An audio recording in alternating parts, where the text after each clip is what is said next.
Dear students, एक बार फिर मेरे चैनल पर स्वागत है। आज मैं कॉम्प्लेक्स सेंटेंस के बारे में बता रहा हूँ। कॉम्प्लेक्स सेंटेंस सिंथेसिस का वो पार्ट है जिसमें बिना क्लाज के नहीं चल सकता है। इसमें class, subordinate class, principal class से ही बनकर के हमारा कॉम्प्लेक्स सेंटेंस तैयार होता है। तो सबऑर्डिनेट क्लास जो है 3 प्रकार की होती हैं। There are 3 types of subordinate class. First one is noun, second one is adjective class and third one is adverb class. तो today I am telling about noun class. Students often confuse in forming complex sentence. They cannot understand different the noun class, adjective class and adverb class. So today I am going to tell you what the difference and how you can form noun class. तो video में ज़रूर and तक बने रहिए। मैं to the point हर एक चीज़ ऐसी बताऊंगा जो बहुत ही महत्वपूर्ण है, जो बिल्कुल इजी तरह से आपका सेंटेंस फॉर्म करने में सहायता करेगी, जो नाउन क्लास से संबंधित। कुछ यहाँ पर पॉइंट मैंने लिखे हैं, जो रूल्स हैं, कुछ रूल्स मैंने यहाँ पर लिखे हैं। जैसे पोजीशन ऑफ नाउन क्लास। पिछली वीडियो में मैंने क्लाज से संबंधित बताया था क्लाज क्या होता है। सबसे पहले तो हमें क्लाज की जानकारी होनी चाहिए। बिना क्लाज के हम सेंटेंस फॉर्म नहीं कर सकते। क्लाज क्या होता है, अगर ये जानकारी नहीं है तो we can not speak fluently without using class. We can not complete our talk in simple sentence, in only one simple sentence. We will use many classes to complete a sentence. Without forming clauses we cannot complete our matter, our talk with someone. तो let's start. सबसे पहले मैंने बताया position of noun class. Noun class की position क्या होती है। तो जैसा कि सभी लोग जानते हैं कि ये 5 तरीके से इसकी पोजीशन होती है। और जैसे नाउन को जानते हो, नाउन, फिर नाउन फ्रेज होता है और फिर नाउन क्लाज होता है। तो क्लाज क्या है, क्लाज में उसमें कम से कम एक सब्जेक्ट और एक फाइनाइट वर्ब होना ज़रूरी रहता है, तभी वो क्लाज बनता है, सेंटेंस होता है, तभी वो क्लाज बन के तैयार होता है। तो शुरू करते हैं, देखते हैं इसमें। सबसे पहले मैंने बताया पोजीशन ऑफ नाउन क्लास। तो सबसे पहले इसमें ये आता है कि subject to a verb, subject to a verb. Noun class जो है सबऑर्डिनेट क्लास से बनकर के तैयार होती है। और सबऑर्डिनेट क्लास जो नाउन क्लास से बनती है, जो कंजक्शन है वो कौन कौन से हैं उसके बारे में मैं भी बताने जा रहा हूँ। पहले हम इसकी पोजीशन देखते हैं कि पहला क्या होता है इसका, जो रखा जाता है सब्जेक्ट टू ए वर्ब, इसके बारे में बताते हैं। तो subject to a verb sentence में बता रहा हूँ, जैसे his sincerity known to all.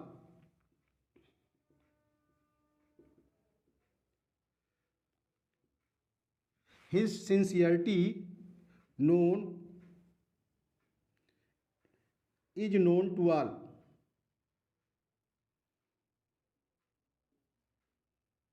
अब ये सेंटेंस सिंपल है, it is not complex sentence, it is only simple sentence. This one is subject and verb, finite verb. तो ये केवल सिंपल सेंटेंस है, ये कॉम्प्लेक्स सेंटेंस नहीं है। और ये एक नाउन की तरह से काम करती है। उसकी ईमानदारी, उसकी सच्चाई सबको मालूम है। अब मैंने कहा था कि हमें जैसे ये सब्जेक्ट के रूप में इसको फॉर्म करना है, जो एक नाउन के क्लाज के रूप में काम करे। यहाँ पर ये देख लिखा हुआ है, तीसरा नंबर लिखा है पार्ट्स ऑफ स्पीच। अगर हमें पार्ट्स ऑफ स्पीच का सही तरीके से ज्ञान नहीं है, जैसे नाउन का, वर्ब का, एडजेक्टिव का और एडवर्ब का। There are 4 parts of speech, they can change into one another. कौन कौन से? नाउन, वर्ब, एडजेक्टिव और एडवर्ब। इसमें इनका बहुत ही रोल रहता है। अगर ये आपस में चेंज करना नहीं आता है तब भी आपको प्रॉब्लम होगी। तो ये मैं एक पिछली वीडियो में इसके बारे में ट्रांसफॉर्मेशन में बताया है कि किस तरह से पार्ट्स ऑफ स्पीच में परिवर्तन किया जाता है, ट्रांसफॉर्म करके सेंटेंस बनाया जाता है। तो ये जरूरी है। अब जैसे इसमें ये मैंने लिखा his sincerity is known to all. अब इसको हम जब क्लाज में लिखना चाहेंगे तो किस तरह से इसको सेंटेंस लिखेंगे, इस बात का हमें ध्यान रखना है। That,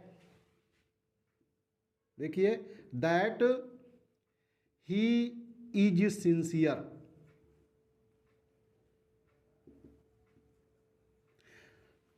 is known to all.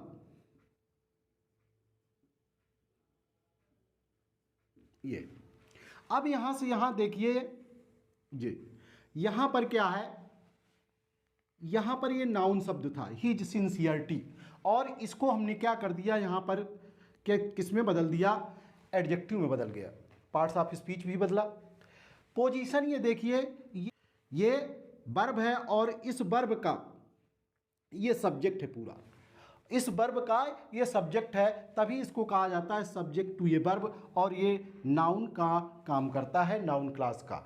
फिर यहाँ पर देख लिखा हुआ है कि कंजक्शन कौन कौन से आते हैं, कि दैट ही इज सिंसियर, कि वह सच्चा है, इज नोन टू ऑल। तो ये देखिए, इसमें ये क्लास बना, इसमें ये सब्जेक्ट है और ये वर्ब है। और सबऑर्डिनेट क्लास जो है हमेशा सबऑर्डिनेट कंजक्शन से ही शुरू होती है, तो ये सबऑर्डिनेट कंजक्शन है। तो इसमें डायरेक्ट से इनडायरेक्ट में बने हुए असर्टिव सेंटेंस और इंट्रोगेटिव सेंटेंस वाले, जो डायरेक्ट से इनडायरेक्ट में बने हुए सेंटेंस होते हैं वो कॉम्प्लेक्स सेंटेंस होते हैं और नाउन क्लास से संबंधित होते हैं। तभी तो यहां पर ये लिखा है, देखिए, दैट असर्टिव सेंटेंस में इसका प्रयोग किया जाता है। जब हम डायरेक्ट से इनडायरेक्ट बनाते हैं तो जब इन्वर्टेड कामा रिमूव करते हैं तो उसकी जगह पर कंजक्शन दैट का प्रयोग करते हैं। तो कंजक्शन दैट ये कौन सा कंजक्शन है?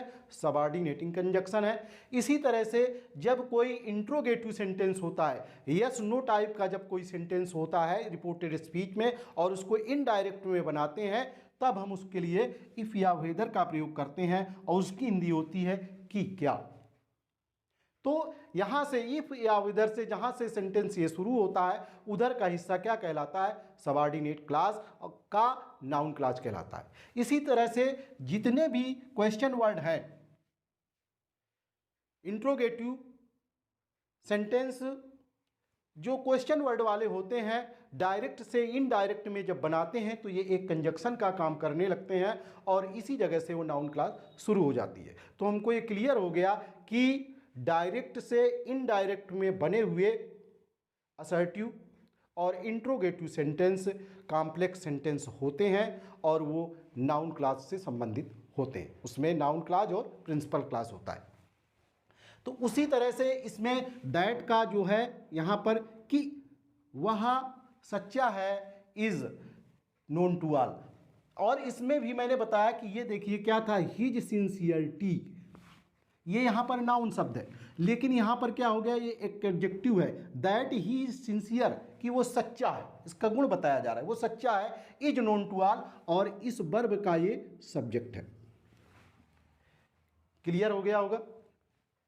तो कुछ पॉइंट हैं जो मैं इसमें बता देता हूं, आगे फिर बढ़ता हूं। अभी देखिए यहां तक आया मैं, अब आता है 4 नंबर। ज़्यादातर इसमें यह सिस्टम होता है कि अगर दोनों ही सेंटेंस असर्टिव हैं तो हम असर्टिव में ही बनाते हैं।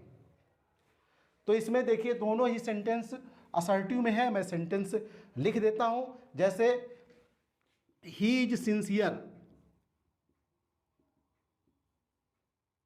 दूसरा sentence it is known to all, it is known to all.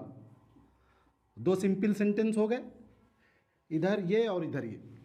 और इन दोनों को जोड़ करके ये ऊपर वाला एक सिंपल सेंटेंस बना है और ये कॉम्प्लेक्स सेंटेंस बना है जिसमें ये नाउन क्लॉज है और ये प्रिंसिपल क्लॉज है। क्योंकि मैंने बताया है कि नाउन क्लॉज जो सबऑर्डिनेट क्लॉज होता है, जो डिपेंडेंट क्लॉज होता है, अर्थात इस प्रिंसिपल क्लॉज के आश्रित होता है, तो वो कंजक्शन से ही शुरू होता है, सबऑर्डिनेट कंजक्शन से ही शुरू होता है। तो ये क्लियर हो गया होगा दो सेंटेंस का जोड़ करके। अगला पॉइंट इसमें लिखा हुआ है कि प्रिंसिपल क्लॉज को व्हाट से अगर क्वेश्चन करें तो आंसर हमारा क्या निकलता है, नाउन क्लॉज निकलता है। अब यहां पर हम देख लेते हैं, ये लिखा है he is sincere, it is known to all. ये प्रिंसिपल क्लॉज है, यहां पर ये प्रिंसिपल क्लॉज है, तो यहां पर लिखा है ये इज नोन टू ऑल। तो what is known to all, what is known to all, ये क्वेश्चन हमने कर दिया। ये लिखा है प्रिंसिपल क्लॉज को व्हाट से क्वेश्चन करिए, तो it is known to all. तो यहां पर ये लिखा है इज नोन टू ऑल, ये प्रिंसिपल क्लॉज है, इसको हमने व्हाट से प्रश्न कर दिया तो हमारा आंसर ये निकल आया। क्या निकल आया कि ही इज सिंसियर, आंसर हो गया इसका। तो कुछ पॉइंट मैंने बताया कि इसको विशेष तौर पर अगर ये याद रहेंगे तो कॉम्प्लेक्स सेंटेंस जो सबऑर्डिनेट कंजक्शन से नाउन क्लॉज बनाते हैं उनको फॉर्म करने में तुम्हें कोई प्रॉब्लम नहीं होगी। There will be no problem in forming complex sentence in which you can form noun clause by using these conjunctions, subordinating conjunctions, and there are 5 rules written here and you can follow them to form noun class. Next देखते हैं, तो ये मैंने बताया subject to a verb. अब अगला आता है number object to a verb. Example समझ में आ गया होगा। अगला नंबर आता है ऑब्जेक्ट टू ए वर्ब।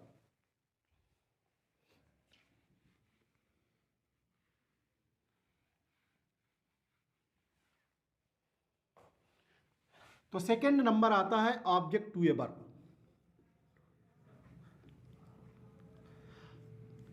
अर्थात किसी वर्ब का जो नाउन क्लॉज है वो क्या होना चाहिए, ऑब्जेक्ट होना चाहिए। तो इस तरह से पहले जैसे कि मैंने बताया कि इसमें क्या होता है सब्जेक्ट टू ए वर्ब, इसमें क्या आएगा ऑब्जेक्ट टू ए वर्ब। जैसे I believe in your honesty,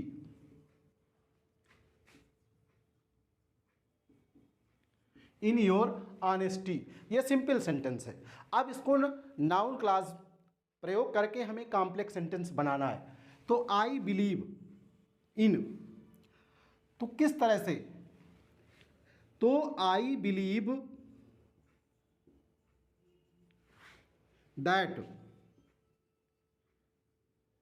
that you are honest, sentence बन गया। I believe that you are honest, ये सेंटेंस बन गया। अब देखिए इसमें ये सिंपल सेंटेंस था, अब इसमें ये कॉम्प्लेक्स सेंटेंस बन गया और यहां से नाउन क्लॉज हो गया। देखिए कंजक्शन सबऑर्डिनेट लग गया कि मैं विश्वास करता हूं कि तुम ईमानदार हो, ये सेंटेंस बन गया। अब यहां पर दैट का प्रयोग किया तो मैंने बताया इसमें पोजीशन आप, तो पोजीशन ये चल रही है कि ऑब्जेक्ट टू ये वर्ब हो।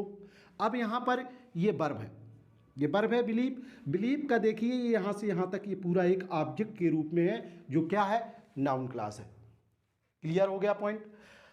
तीसरा नंबर ये मैंने बताया कि ये कंजक्शन से शुरू होता है। तो ये देखिए कंजक्शन कौन सा, जो इसमें मैंने बताया कि दैट से शुरू होता है। और तीसरा नंबर ये मैंने बताया कि दोनों ही देखिए इसमें असर्टिव सेंटेंस हैं और असर्टिव मिल करके दोनों ही सेंटेंस मिल करके असर्टिव सेंटेंस बने, ये ध्यान रखना है। फिर चौथा नंबर मैंने बताया कि पार्ट्स ऑफ स्पीच का भी इसमें योगदान रहता है, कुछ में कुछ इसमें भी है सेंटेंस में। योर ऑनेस्टी, यहाँ पर ये नाउन शब्द है और यहाँ पर ये एडजेक्टिव शब्द है। तो ये देखा कि जब हमने इसको बनाया तो किस तरह से सेंटेंस बन के तैयार हुआ नाउन क्लॉज में। तो आई बिलीव मैं विश्वास करता हूं कि तुम ईमानदार हो। अगला नंबर आता है ये 5 नंबर, प्रिंसिपल क्लास को अगर व्हाट से प्रश्न करते हैं तो हमें जो नाउन क्लॉज है वो आंसर मिलता है। तो I believe, what I believe, what I believe या व्हाट डू आई बिलीव। तो इसमें मैंने प्रश्न किया तो आंसर मैं क्या विश्वास करता हूं, मैं क्या विश्वास करता हूं, तो आंसर ये मिल गया दैट यू आर ऑनेस्ट, कि तुम ईमानदार हो। तो ये भी क्लियर हो गया होगा कि किस तरह से मैंने इस सेंटेंस को बनाया। और इसको अगर सेंटेंस को अलग अलग करना चाहें तो क्या बन जाएगा, I believe you are honest,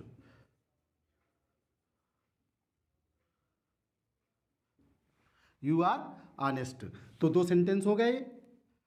तो 2 सिंपल सेंटेंस को जोड़ करके एक सिंपल सेंटेंस बनाया ऊपर, उसकी जगह पर फिर मैंने उसका कॉम्प्लेक्स सेंटेंस नाउन क्लॉज बनाया जो सबऑर्डिनेट कंजक्शन से शुरू हुआ, और ये प्रिंसिपल क्लॉज।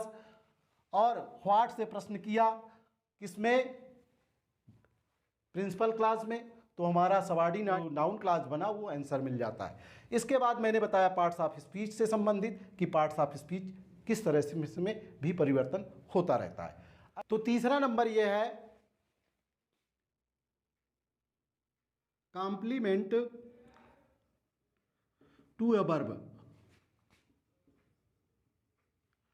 अब हमें यह मालूम होना चाहिए कॉम्प्लीमेंट क्या होता है। कॉम्प्लीमेंट सेंटेंस में तब होता है जब उसमें मेन वर्ब नहीं होती है, अर्थात उसमें ये वाली वर्ब आती हैं इज, एम, आर, वाज, वर, ये लिंकिंग वर्ब आती हैं।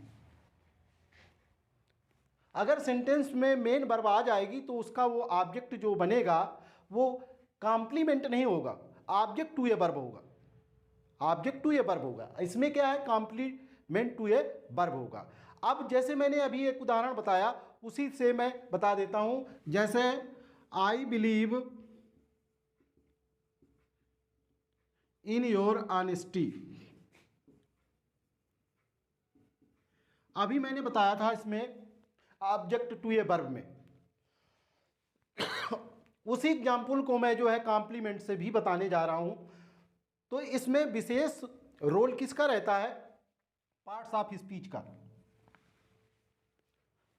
तो इसमें कैसे, माई बिलीफ लिखा है तो ये हो गया माई बिलीफ। अब यहां पर ये वर्ब थी, ये नाउन बन गया, नाउन बन गया। My belief is that you are honest, ये सेंटेंस बन गया। तो यहां पर ये देखा इज आया, यहां पर कोई भी एक्शन नहीं है, कोई मेन वर्ब नहीं है, सीधा यहां पर ये लिंकिंग वर्ब है जो इस सब्जेक्ट और इस ऑब्जेक्ट को जोड़ने का काम करती है। कॉम्प्लीमेंट तभी होता है, और कॉम्प्लीमेंट जो ऑब्जेक्ट आता है, कॉम्प्लीमेंट ये ऑब्जेक्ट के रूप में जो कॉम्प्लीमेंट आता है, तो उसके लिए जो है लिंकिंग वर्ब का होना जरूरी है। तो ये लिंकिंग वर्ब है, इस लिंकिंग वर्ब का ये ऑब्जेक्ट है, तो ये कॉम्प्लीमेंट कहलाता है। तो कॉम्प्लीमेंट टू ए वर्ब, इस तरह से इस वर्ब का ये कॉम्प्लीमेंट है। तो ये ध्यान रखा कि इसमें क्या क्या मैंने बताया, पोजीशन ऑफ नाउन क्लास, तो इसमें चल रहा है कौन सा, कॉम्प्लीमेंट, तो ये कॉम्प्लीमेंट है, इस वर्ब का कॉम्प्लीमेंट है।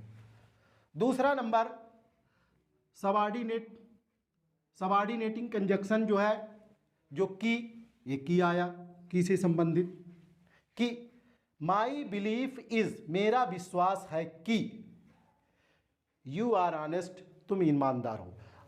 तीसरा नंबर यहां पर ये देखिए आया कि पार्ट्स ऑफ स्पीच, यहां पर देखिए नाउन, ये वर्ब शब्द था, यहां नाउन हो गया, तो पार्ट्स ऑफ स्पीच भी बदलना हमें आना चाहिए। इसके बाद ये देखिए अगला नंबर आया कि ये भी सेंटेंस, 2 सेंटेंस अगर बना दें इसको, आई बिलीव, अभी अभी मैंने बताया था you are honest, you are honest.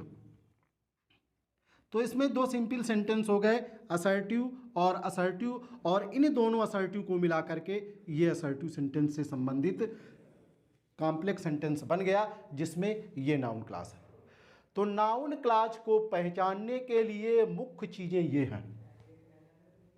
अगर ये नहीं आती हमें तो फिर सेंटेंस को फॉर्म करना नाउन क्लास से संबंधित कठिन होता है। It is very easy to understand how can we form noun class by using these rules. It is very easy. तो निश्चित तौर पर यह समझ में आया होगा कि कॉम्प्लीमेंट टू ए वर्ब। तो 4 नंबर है object to a preposition. Preposition का कोई ऑब्जेक्ट हो नाउन क्लास। उदाहरण देखते हैं, I agree to your proposal.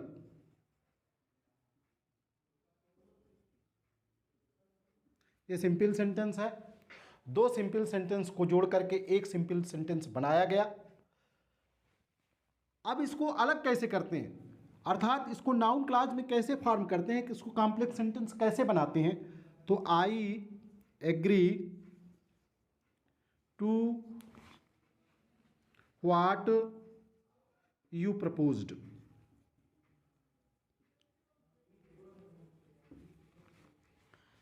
फिर इसमें चलते हैं।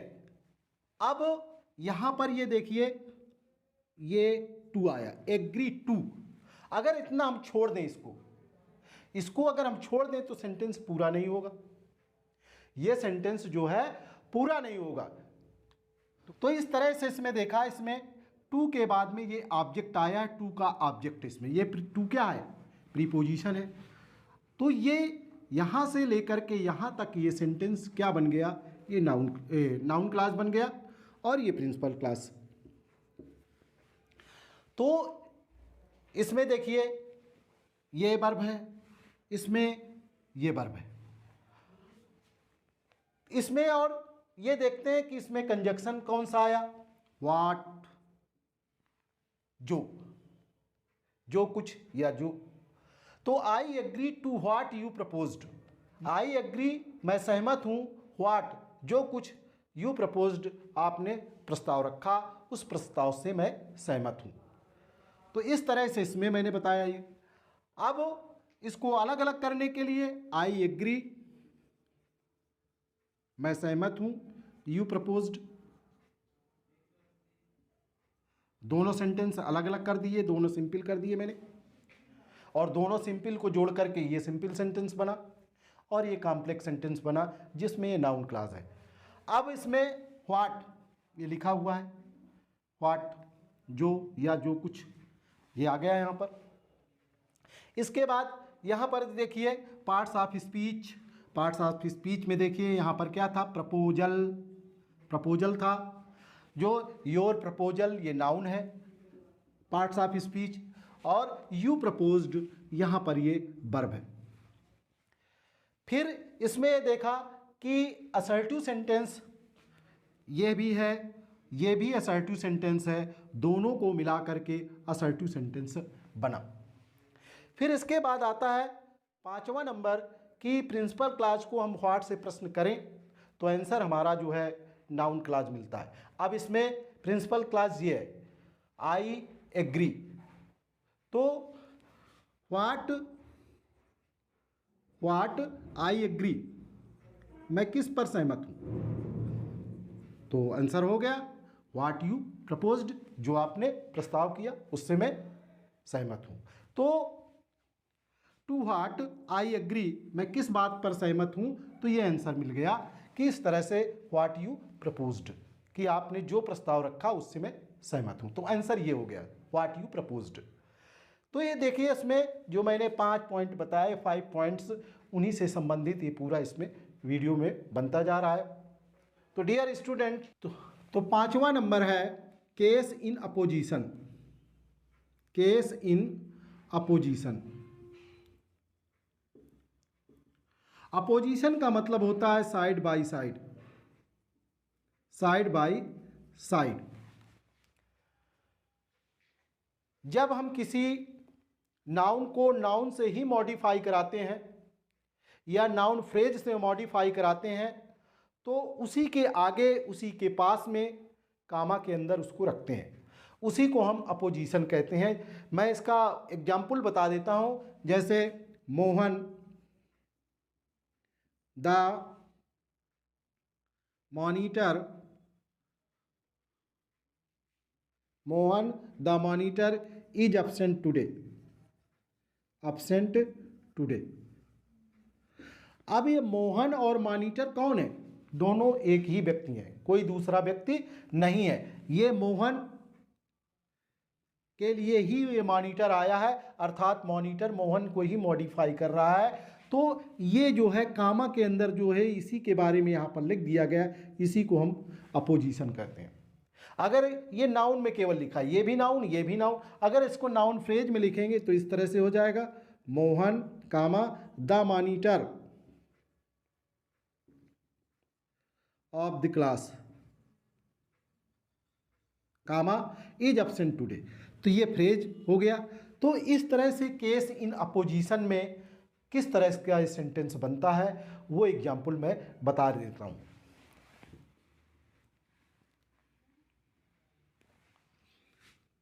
The news of his success is wrong. ये सिंपल सेंटेंस में लिखा हुआ है। इसके दो अलग अलग सेंटेंस कर देते हैं, जैसे he has succeeded, this news is wrong. ये दो सिंपल सेंटेंस है।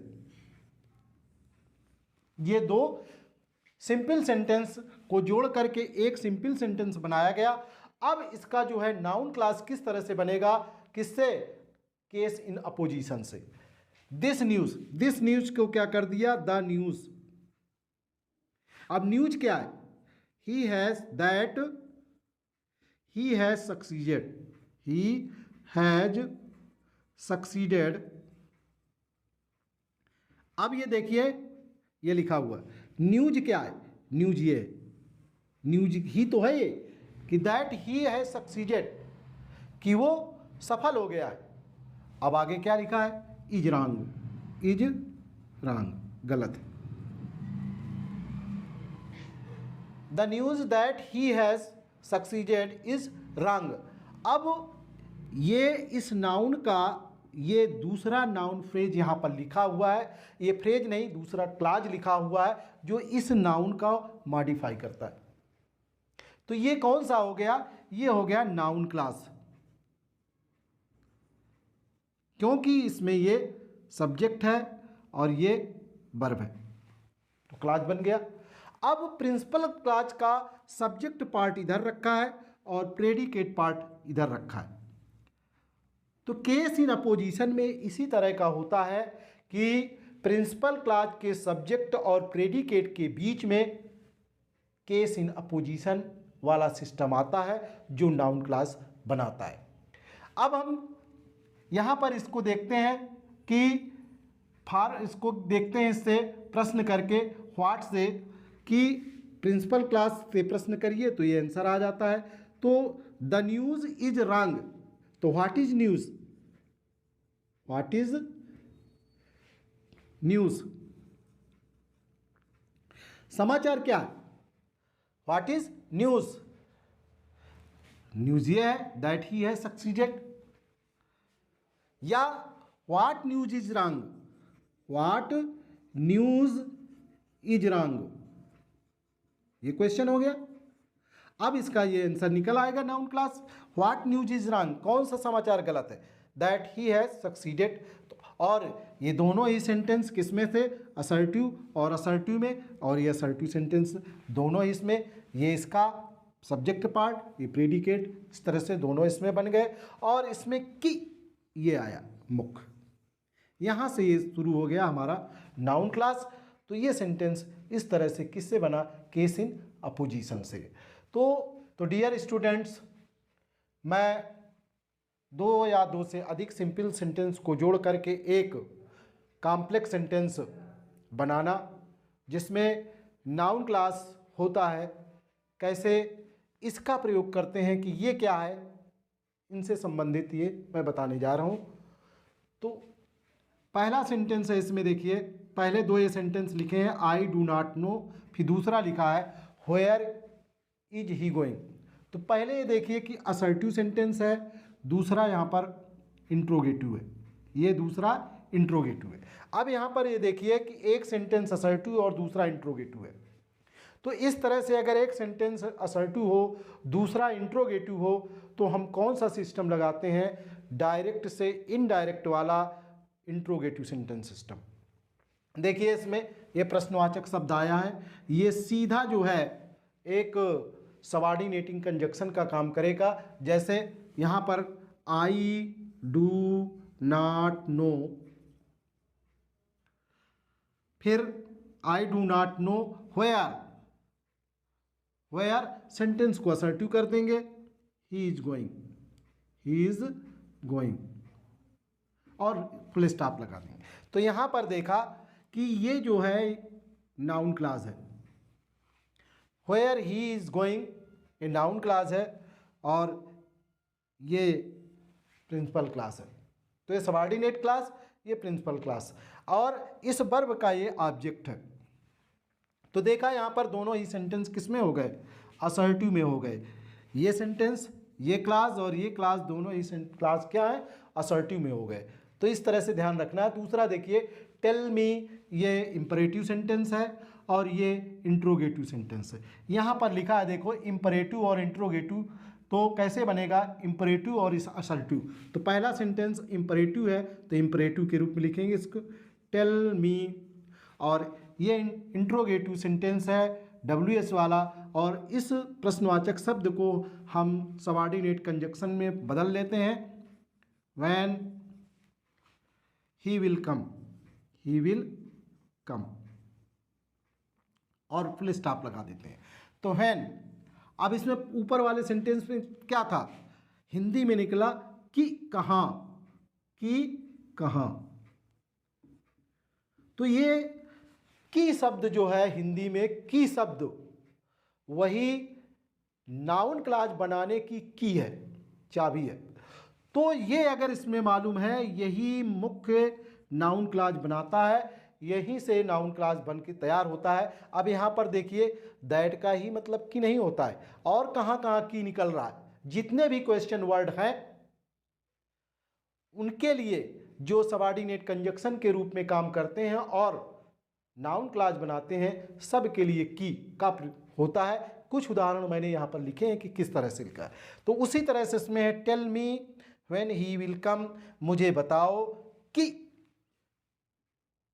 वह कब आएगा। ये तो दोनों ही सेंटेंस, ये इंपरेटिव सेंटेंस था, इंपरेटिव बना रहा, और ये सेंटेंस असर्टिव हो गया और बाद में फुल स्टॉप लग गया। और टेल मी, मुझे बताओ, इंपरेटिव है तो इस वर्ब का ये ऑब्जेक्ट के रूप में काम कर रहा है। अगला उदाहरण देखते हैं,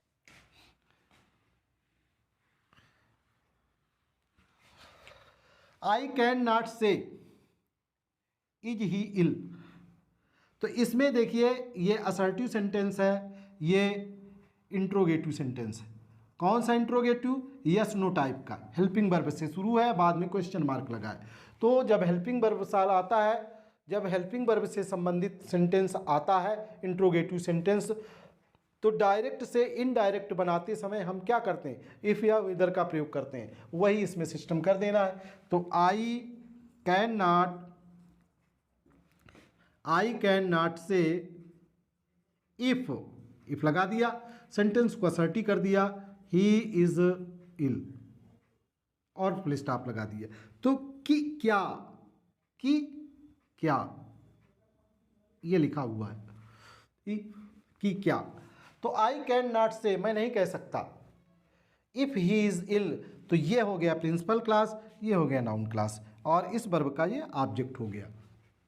तो ये ध्यान रखना है इस तरह से। इसी तरह से आगे देखिए, इसमें विशेषतर ध्यान रखना कि दो तरीके से इसको बनाया जा सकता है। इसको पहले भी रखा जा सकता है, बाद में भी रखा जा सकता है। जैसे डू यू नो, ये इंट्रोगेटिव सेंटेंस है, ये असर्टिव सेंटेंस है। तो हम इस तरह का अगर सेंटेंस लिखा होता है हेल्पिंग वर्ब से, इस तरह से लिखा होता है, तो कभी कभी इस तरह से भी सीधा बना लेते हैं। डू यू नो, क्या तुम जानते हो कि, दैट कि your father will come here tomorrow, और बाद में क्वेश्चन मार्क लग जाएगा।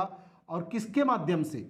इसके, क्योंकि ये पहला जो हमारा जो नाउन क्लास, जो प्रिंसिपल क्लास है, ये इंट्रोगेटिव है। तो डू यू नो दैट, अब इस नो का वर्ब का ये ऑब्जेक्ट है। तो ये डू यू नो दैट, तो ये की निकला, की। इस तरह से हम बना लेते हैं इसको, और यही इसका सही आंसर है। अगर उससे बनाने का इफ या वेदर से प्रयोग करेंगे तो किस तरह से, your father will come here, तुम्हारे पिताजी यहां कल आएंगे। कि क्या आप जानते हैं, कि क्या आप जानते हैं। तो इस तरह से थोड़ा अटपटा लगता है, तो ये नियम थोड़ा अपवाद में है जो इस तरह से बनेगा। अगला नंबर देखते हैं,